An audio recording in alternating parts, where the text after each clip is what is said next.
Olá, hoje vamos conversar um pouquinho sobre MDR, liberte-se das dores do passado. Eu sou Isabel Klein, sou psicóloga há 20 anos, sou psicoterapeuta na linha da Gestalt terapia e tenho especialização em MDR. Durante todo esse tempo da minha trajetória profissional, de todas as abordagens terapêuticas que eu utilizei, eu percebi que o MDR é o que traz mais resultados para transformar as dores que os traumas trazem para a nossa vida, né? Esses traumas que geralmente eles aparecem mais na infância, não que a pessoa que tenha mais idade, que seja um adulto, não sofra o trauma, mas a criança ela é mais impactada pelo trauma. Então a gente vai conversar muito sobre isso hoje. E o que é o MDR? A gente costuma dizer que o MDR tem esse poder de deixar o passado no passado, né? Ele é uma sigla em inglês que quer dizer dessensibilização e reprocessamento através dos movimentos oculares.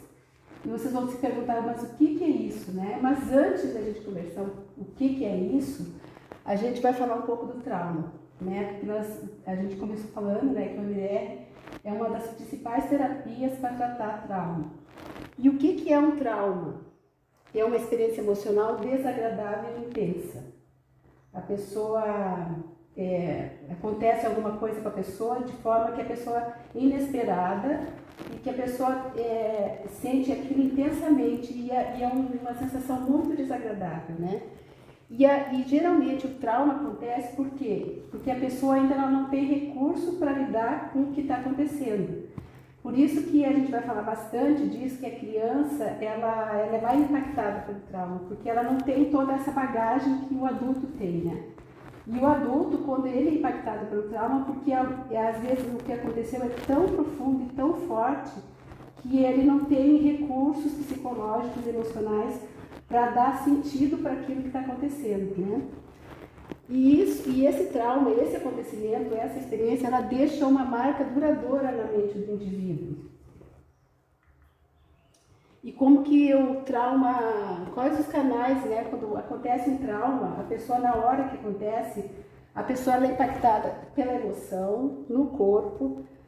A partir daquele momento a pessoa começa a lembrar, né? Vem imagens que na mente da pessoa que a gente chama de imagens intrusivas. E às vezes, por exemplo, se a pessoa ela é assaltada por alguém que estava cheirando a álcool, vem a lembrança do cheiro, né? do odor, também a imagem do que aconteceu. Às vezes vem o som do que estava acontecendo no momento. Então aquilo vem de forma repetitiva, às vezes, na mente da pessoa, e a pessoa não consegue se livrar daquilo, né? E depois que tudo isso, a pessoa passou pelo trauma, sentiu aquela emoção e o corpo foi impactado, no momento do trauma, por exemplo, se é um assalto, o corpo todo reage, né? A pessoa fica com o coração batendo mais forte e toda a sensação do medo que vem, né? Então, depois que a pessoa passou pelo trauma, por esses três canais aqui que o trauma causa na pessoa, a pessoa vai avaliar aquilo. Aí que vem o pensamento e vem a parte cognitiva, que a gente chama, né? E ela vai pensar sobre aquilo e vai criar uma crença. Geralmente, quando a pessoa não conseguiu dar conta daquilo que aconteceu, ela vai criar uma crença negativa. Por exemplo, eu fui assaltada, é porque eu sou fraco e não consegui dar conta disso, ou eu devia ter feito alguma coisa. A pessoa não avalia que ela estava numa situação, por exemplo, que o bandido que assaltou estava com uma arma e que ela realmente não podia ser forte naquele momento. Ela fica com essa avaliação negativa dela mesma, né? Mas para a gente falar do trauma, porque a gente falou bastante de como que o trauma ali na anterior, né? Como é que o trauma ele impacta a nossa emoção, o nosso corpo, a imagem que vem, o pensamento, né? Por que o trauma impacta tanto? Porque a gente vai falar um pouquinho da importância da memória, como que o trauma depois mas no dia a dia da pessoa, aquilo, se acontecer alguma coisa parecida, a pessoa vai ter toda a reação que teve no momento do trauma. Porque o trauma tem muito a ver com a memória, né? A pessoa memoriza aquilo que viveu com ela, viveu naquele momento. E qual a importância da memória na nossa vida? A memória, ela é muito importante para o aprendizado e para tudo, porque para eu saber quem eu sou, eu preciso ter memória. Tudo que aconteceu na minha vida fica registrado. O cérebro tem a tendência a guardar o que é importante e o que não é, né? Ele faz essa avaliação. Então, o que é importante para a vida? O que ele registra muito, o que me dá prazer, o que me dá desprazer, o que me protege, o que me põe em perigo. Então, o cérebro registra tudo isso, né? Então, o trauma, o que acontece com o trauma? A gente costuma dizer que o trauma é uma memória disfuncional, porque, na verdade, ele não vai ter essa função que a memória tem de proteger, de dizer de avaliar, na verdade, assim, é avaliar a realidade, né? Porque a gente costuma dizer que o trauma fica encapsulado, aquela memória fica separada do resto da avaliação, do resto da capacidade que o cérebro tem de avaliar a realidade e dizer, não, isso aqui, aquilo já passou e agora a realidade é outra e aqui eu não estou em perigo. Então aquela memória ela não tem comunicação com o resto do cérebro. Então essa informação fica, a gente diz encapsulada, fica separada, né, do restante do cérebro. Aqui essa imagem é muito importante, é muito significativa, porque ela mostra muito que tem uma parte do cérebro que é muito emocional, né? Então, geralmente o trauma ele fica preso nessa parte mais emocional, sem comunicação com a parte mais racional, que avalia, que vê, que diz que já passou, agora não é mais assim, né? E que vai usar aquilo que aconteceu como um aprendizado. E o que acontece? Geralmente, assim, a memória ficou ali, né, presa, e a pessoa, quando ela tem uma situação que é parecida com aquela, que lembra o trauma, vai disparar todas aquelas emoções, a emoção que a gente falou, aquela sensação no corpo, aquela crença, né? Aquela crença negativa que ela criou a partir daquele momento, né? Então é acionada toda vez que ocorre algo semelhante que lembra o cérebro do evento corrido. O cérebro capta sinais internos e externos que indiquem alguma semelhança com um evento traumático. Então, o cérebro, quando ele se aproxima de algo que é parecido com aquilo que aconteceu, ele já fica em estado de alerta. Até o botãozinho ali está mostrando, é como assim, vou acionar esse estado de alerta para que a pessoa não se exponha a esse risco. Na verdade, o que o cérebro está querendo nesse momento? Ele está querendo nos proteger. Tudo que acontece quando vem um disparador e a pessoa entra nesse estado de alerta, é uma proteção do cérebro para ela não passar mais por aquela situação traumática que foi tão dolorida, né? Então, todas as reações emocionais que impedem o funcionamento adaptativo à situação, né? Então, assim, a reação não é adaptativa. Por exemplo, se a pessoa ela tem uma dificuldade lá, ela teve uma dificuldade da infância, que ela sofreu humilhação na escola, porque ela foi para frente e teve que apresentar o trabalho, e ela vai trazer esse medo de falar em público. E daí, mais tarde, ela sabe que ela pode fazer aquilo, racionalmente. Tem aquele lado do cérebro que a gente mostrou, que ele entende tudo, que aquilo que ela está vivendo não tem sentido, mas tem um lado emocional, que aquela emoção que está presa lá no trauma, ele não consegue se comunicar com essa outra parte, né, que sabe. Então, a parte emocional dispara naquele momento e não é adaptativa. A pessoa pensa, o que acontece? Ela é meio que sequestrada pela emoção, né, daquele momento que está acontecendo, e ela não consegue entender por que ela tem aquela reação, porque às vezes até ela esqueceu do trauma já, né? esqueceu do que aconteceu, né? E é bem comum isso. E como que as experiências da infância, elas impactam na nossa vida de adulto depois, né? A infância é a formação dos alicerces da nossa personalidade. Tudo que acontece na infância vai, tanto as coisas positivas quanto negativas, vão ser importantes depois para a gente viver, e é tudo que a gente, como a gente falou da memória, tudo que a gente aprende ali, a gente leva para a vida, né?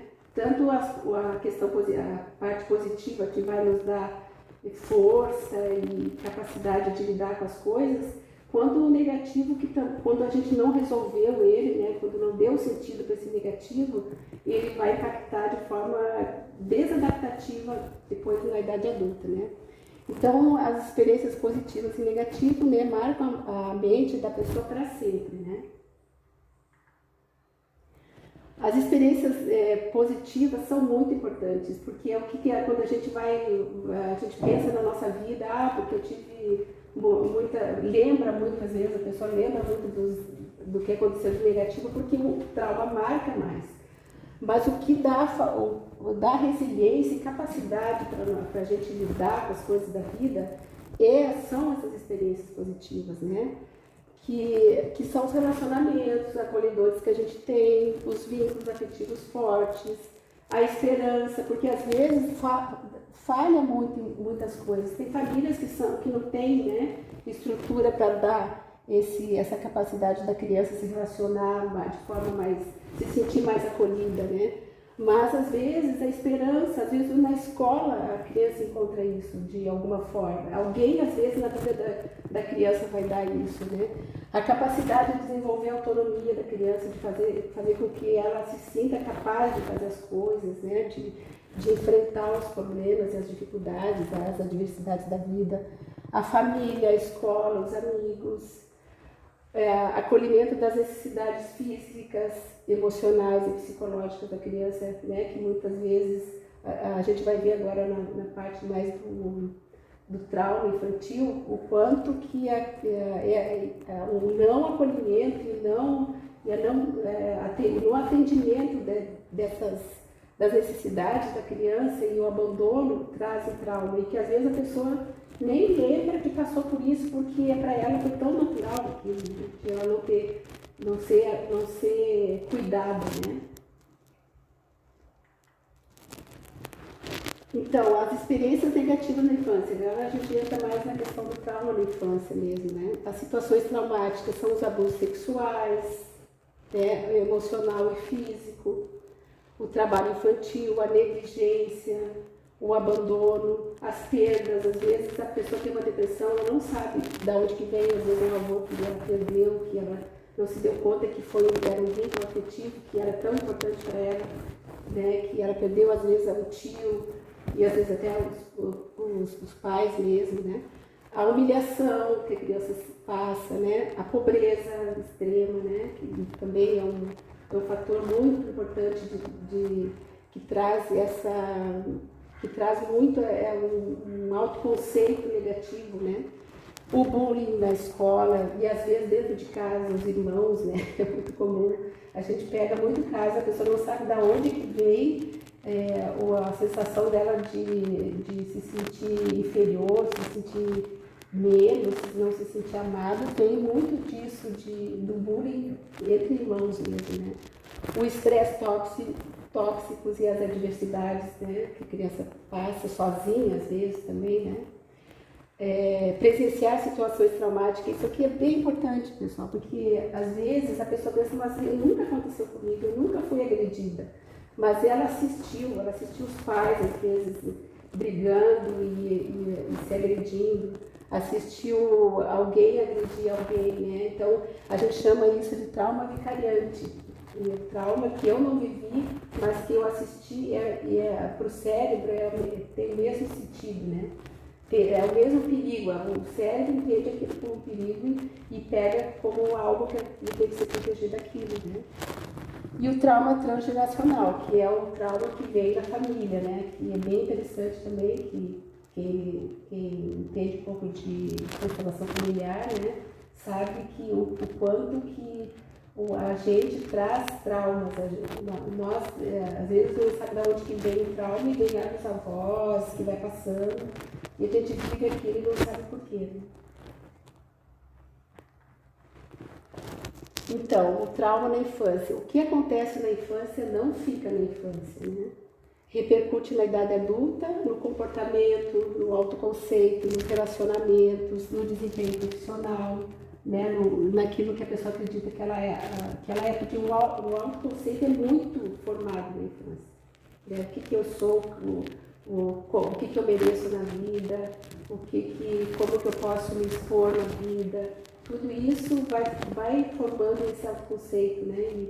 E é uma coisa bem profunda de se lidar, né? Porque às vezes a pessoa tem um autoconceito e não sabe de onde que vem isso, né? Então é na infância que os traumas criam raízes. Então a gente já falou um pouco disso, né? Por que às vezes o trauma na infância ele é mais impactante? Porque a criança não tem a maturidade psicológica, o cérebro da criança ainda não está totalmente formado para ela fazer essa avaliação, né? Então ela não tem maturidade psicológica, emocional, que não permite processar os eventos traumáticos de forma mais construtiva. Porque depois que a gente passa por um processo terapêutico, a gente vai olhar para isso porque a gente já tem essa capacidade. Vai olhar para isso e vai dar outro sentido. Eu passei por isso, eu aprendi com isso, eu cresci com isso, né? Eu pude ter outra visão de mundo pela situação que eu vivi. Mas a criança ainda não tem. E a tendência dela é pegar tudo para ela, como se ela fosse culpada e como se ela fosse responsável por tudo que acontece, né, em volta dela. Então o sistema nervoso é imaturo e a capacidade analítica das situações é ainda muito rudimentar. É isso que a gente está falando, que a criança ainda não tem o cérebro totalmente formado, né? Então, a gente falou muito disso, né? Que no momento que a pessoa passa pelo trauma, depois tem essa parte cognitiva que vai avaliar o que aconteceu e essa parte mais cognitiva da avaliação cria essas crenças negativas, né? Então, às vezes, o adulto chega na terapia e diz: eu me sinto burro, eu sou culpado pelo que aconteceu, eu faço tudo errado. E esse sou culpado é muito forte, porque a pessoa se sente culpada por tudo que acontece em volta dela. A pessoa tem essa sensação de culpa e não sabe de onde que vem, né? Eu faço tudo errado, eu sou fraco, eu não aprendo, eu sou feio, eu sou uma má pessoa, eu tenho que ser bonzinho, eu estou em perigo. E aí vai, né? São muitas crenças, aqui são algumas delas, né?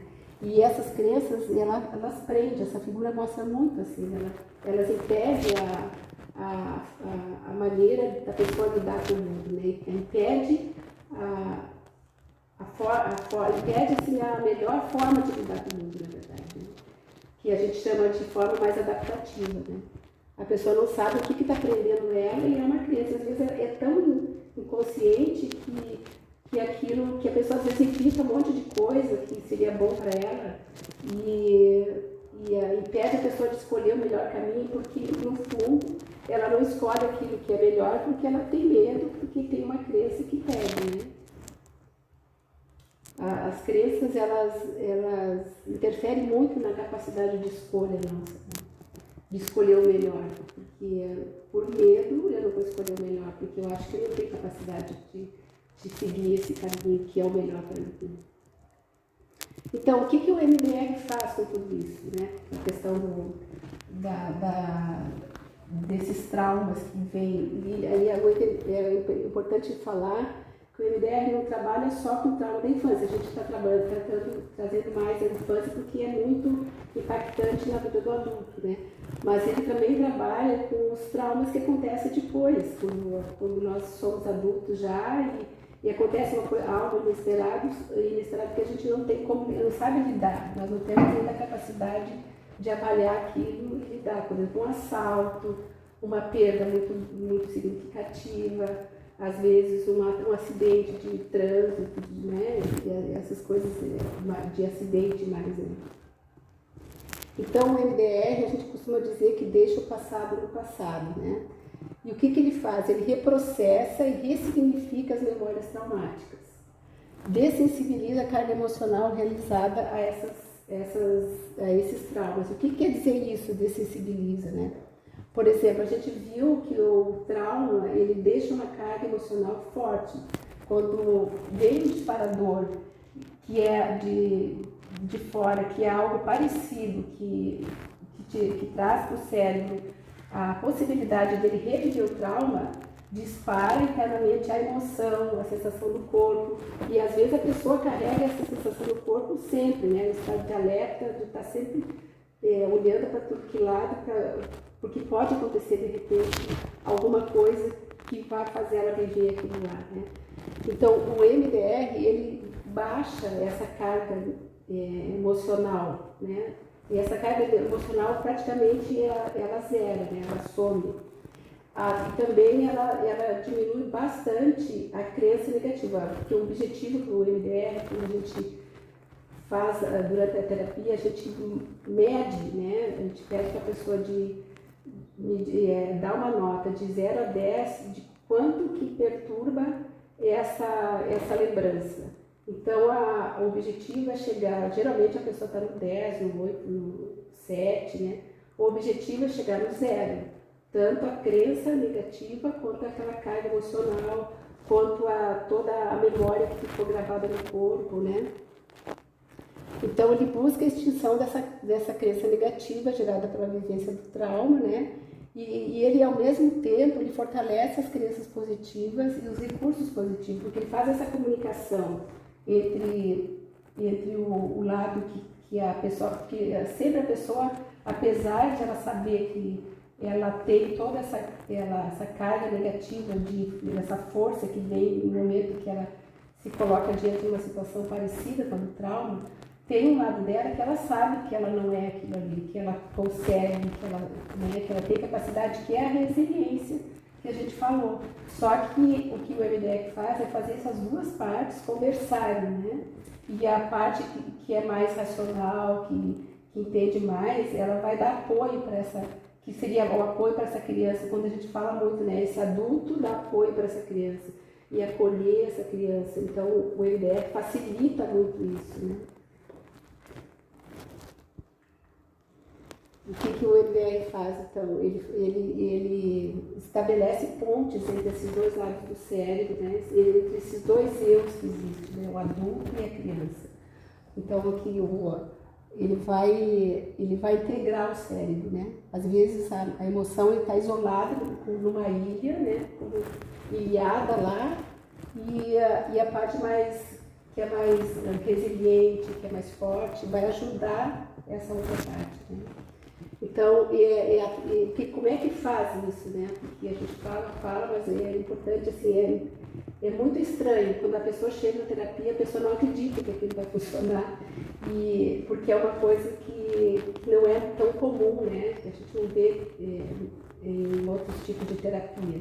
Então, a forma é a estimulação bilateral do cérebro.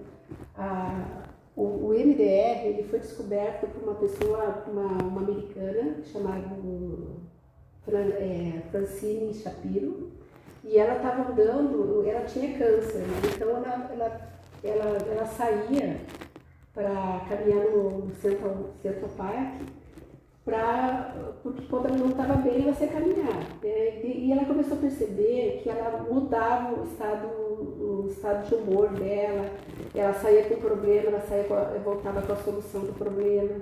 E ela, como uma cientista, que a gente faz muito isso, mas se pergunta por quê, né? Por que caminhar às vezes melhora muito o nosso estado de humor e às vezes a ansiedade que a pessoa está já fica baixa mais a ansiedade, né? E ela foi se perguntar e começou a pesquisar o que acontecia que quando ela caminhava ela voltava melhor. Aí ela saiu caminhar e começou a se observar. Ela percebeu que quando ela caminhava, ela movia os olhos, né? E daí ela começou a pesquisar o que tinha a ver esse movimento dos olhos com a resolução do problema dela, né? E ela foi mais fundo, daí ela descobriu essa questão do sonho na consolidação da memória. Quando a gente vive as coisas durante o dia, durante o sono REM, a gente movimenta os olhos. E nesse momento, o cérebro está fazendo esse movimento de aproveitar as memórias que são importantes e botar fora, vamos dizer assim, reciclar, né, as que não são. E daí, a partir disso, ela desenvolveu essa terapia. Ela começou com o pessoal que era combatente de guerra, daí muitos que não conseguiam resolver os problemas, né, dos traumas que trouxeram da guerra, começaram a resolver e ampliou, né? Então, hoje a terapia EMDR ela é tratada não só para traumas, para estresse pós-traumático, né, que era o caso dos combatentes de guerra. É para traumas que às vezes a pessoa nem percebe, né? Durante a terapia, quando uma pessoa que começa uma terapia, às vezes ela não consegue identificar o que tem a ver o comportamento dela hoje com o que aconteceu lá na infância ou em alguma outra situação, né? Então, às vezes o trauma ele é encoberto porque a pessoa não quer lembrar dele. Então, quanto mais encoberto e mais inconsciente ele é, mais ele atua de forma irracional, né? Então, o EMDR saiu desse lugar de tratar só traumas de estresse pós-traumáticos e ampliou, né? Então, ele faz essa estimulação dos dois hemisférios cerebrais, né? E permite essa comunicação entre eles. E como que são esses estímulos, né? Tem o estímulo, a princípio, a Francine descobriu que era os olhos, né? Que tinha então, a gente faz muito isso aqui. Que ali a gente vê, então, os olhos daqui para lá, a pessoa vai reprocessando e vai trazendo as memórias, né? A pessoa pensa no problema, lá no trauma, no que aconteceu, e vai se fazendo isso aqui. Mas não é só o estímulo visual, ele foi se descobrindo que o cérebro pode ser estimulado bilateralmente através do estímulo tátil, né? Que a gente usa esse aparelhinho aqui, a pessoa segura segura aqui com uma mão e aqui com outra, né? E isso tem um estímulo alternado, né? Ele vibra. Ou então, simplesmente, a pessoa pode fazer isso aqui. Que a gente chama abraço borboleta. Então, isso aqui é um estímulo bilateral. Ou através do estímulo sonoro também. Que daí a pessoa põe um fone e tem um som aqui, um som aqui, um som aqui, então vai estimulando bilateralmente também. Então, como que é uma sessão de EMDR? Que a gente chama de destravando memórias. Os estímulos bilaterais são principalmente uma das coisas bem importantes, que é assim, durante o tempo que a pessoa está sendo estimulada, ela está pensando, ela foca no trauma. E ela tem que estar com um pé, a gente chamou um pé no passado e um pé no presente. E esse pé no presente que vai fazer curar o trauma. Porque assim, às vezes é tão forte que a vivência que a pessoa entra quando está fazendo o estímulo, que ela vai para o passado como se aquilo estivesse acontecendo no momento. Então, a gente faz vamos dizer, por uns 15 segundos ou 30 segundos, a pessoa entra no passado e já volta para o presente, porque é isso que vai fazer a pessoa perceber que aquilo passou e o cérebro dela também vai dar outro significado para aquilo que foi vivido, né? Então, a estimulação bilateral ocorre quando a pessoa foca na situação traumática, né? E o que vai diminuir a carga emocional e a crença negativa em relação ao trauma. A memória não vai se apagar, isso é importante, porque às vezes as pessoas têm medo eu vou esquecer do meu passado. Não, a memória vai perder essa carga emocional e vai perder essa crença que ficou negativa, né? Ela vai mudar essa crença em relação àquilo que aconteceu. Então, Então, gente, falando um pouco dos resultados da terapia MDR, permite a pessoa ter uma nova forma de experimentar o mundo no presente e no futuro, com significativa diminuição do sofrimento e melhora na qualidade de vida. Gente, porque o passado, ele é como uma lente que não deixa a pessoa perceber o que está acontecendo em volta dela, porque é como se a questão do trauma estivesse ali presente. Tem muitas pessoas que às vezes dizem assim, a minha vida é ótima, e eu não consigo aproveitar isso que eu vivo, né? Porque é como o passado, os traumas que aconteceram na vida da pessoa, coloca um véu na frente dos olhos que impede a pessoa ver a realidade e avaliar o quanto que às vezes a vida já passou, o trauma já passou, a vida está boa e ela não consegue aproveitar aquilo, né? Então, o MDR traz muito essa capacidade da pessoa viver no presente, né?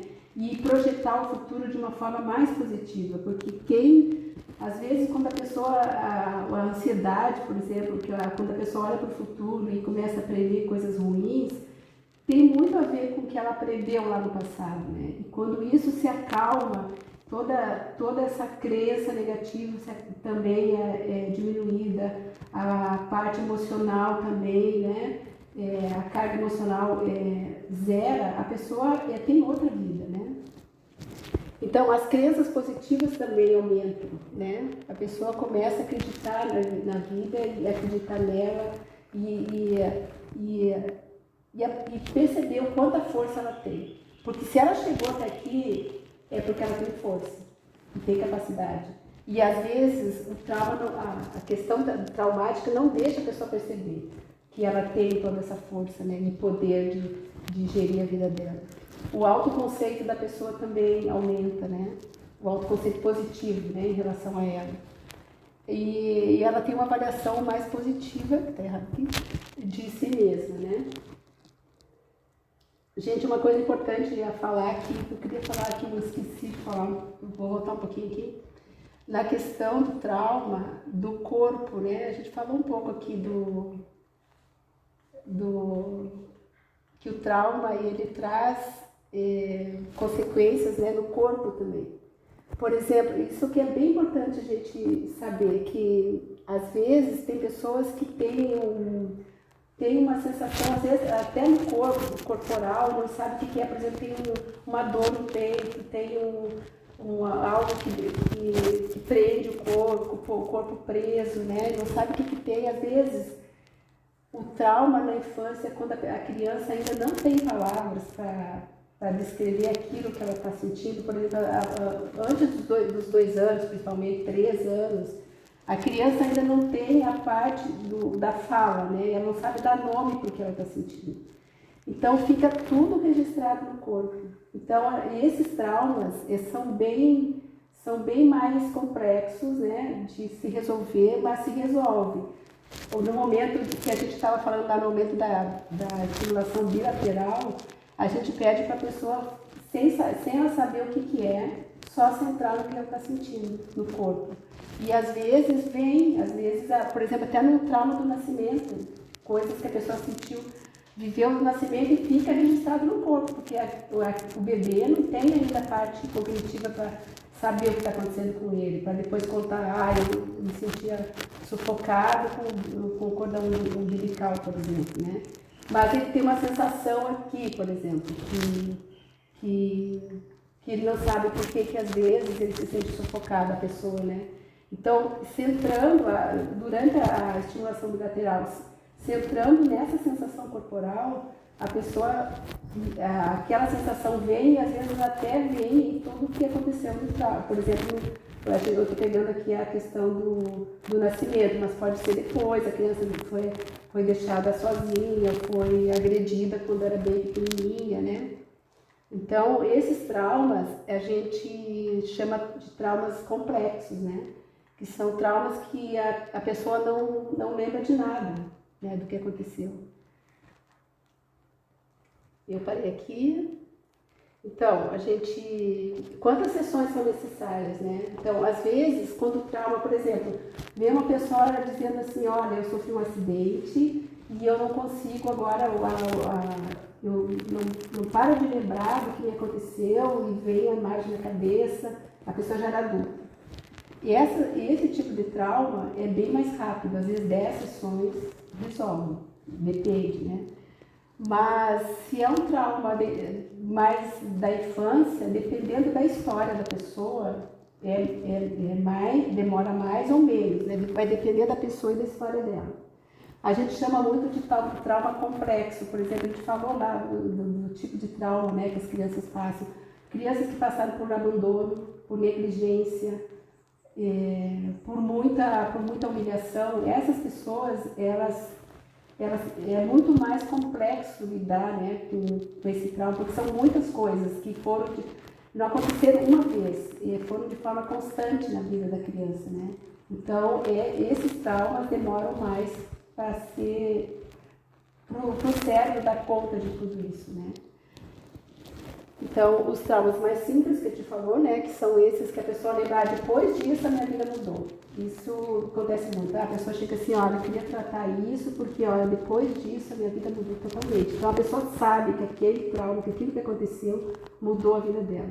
Agora, às vezes a pessoa chega e diz, olha, eu tenho muita dificuldade, eu tenho de lidar com a vida, me sinto tenho muita ansiedade, eu tenho uma depressão, eu me sinto muito não conectada com o mundo, tem muito isso, né, de não pertencer ao mundo, né? A criança que foi negligenciada, ela não sente que pertenceu àquela família, que ela fez parte daquilo, né? Então ela se sente muito só e abandonada. Então, e essas pessoas às vezes é muito mais complexo lidar com esse trauma, né? Que foi de forma constante, né, na vida dela. Então, essa frase aqui é bem interessante para falar do MDR, porque o MDR se diz que ele ele estimula a capacidade de autocura do cérebro, né? E a pessoa, durante todo o tempo, ela vai olhar para dentro dela e vai achar os recursos dentro dela, né? Então, assim, quem olha para dentro, né, a frase do Jung, quem olha para fora sonha, quem olha para dentro acorda. Então, ele ajuda a acordar, né, e tirar esse véu que a gente falou, né, que às vezes que é como se fosse uma lente, né, que vem a partir do que a gente viveu e que dá significado para o mundo e que na verdade é só uma forma de interpretar o mundo. Ele muda essa forma de interpretar o mundo. Então, voltando, o que é a terapia MDR? Então, é dessensibilização e reprocessamento de memórias traumáticas através de estímulos bilaterais. O passado não pode ser alterado ou apagado, mas definitivamente é possível deixar de sofrer por ele. E é importante a gente saber que o passado, a gente não vai perder esse passado, a gente vai dar outro significado e, na verdade, ele vai fortalecer nós, né? Ele vai nos fortalecer, né? Ele não vai tirar a nossa força como quando ele não está resolvido, né? Então, é bem importante lembrar disso. E outra coisa importante, às vezes acontece, por exemplo, a pessoa vai trabalhar o luto no MDR, né? Ela fica preocupada que ela vai esquecer a pessoa. Ela vai diminuir a dor de ter perdido a pessoa, mas as lembranças boas continuam. E as coisas boas da infância e o que me deu força na infância, elas só se fortalecem, né? E no final, a gente, depois de curado, né, a gente só tem gratidão. Gratidão aos pais, gratidão à família, gratidão por tudo que a gente viveu, por mais difícil que tenha sido. É isso aí, pessoal, e gratidão a vocês todos. Um abraço.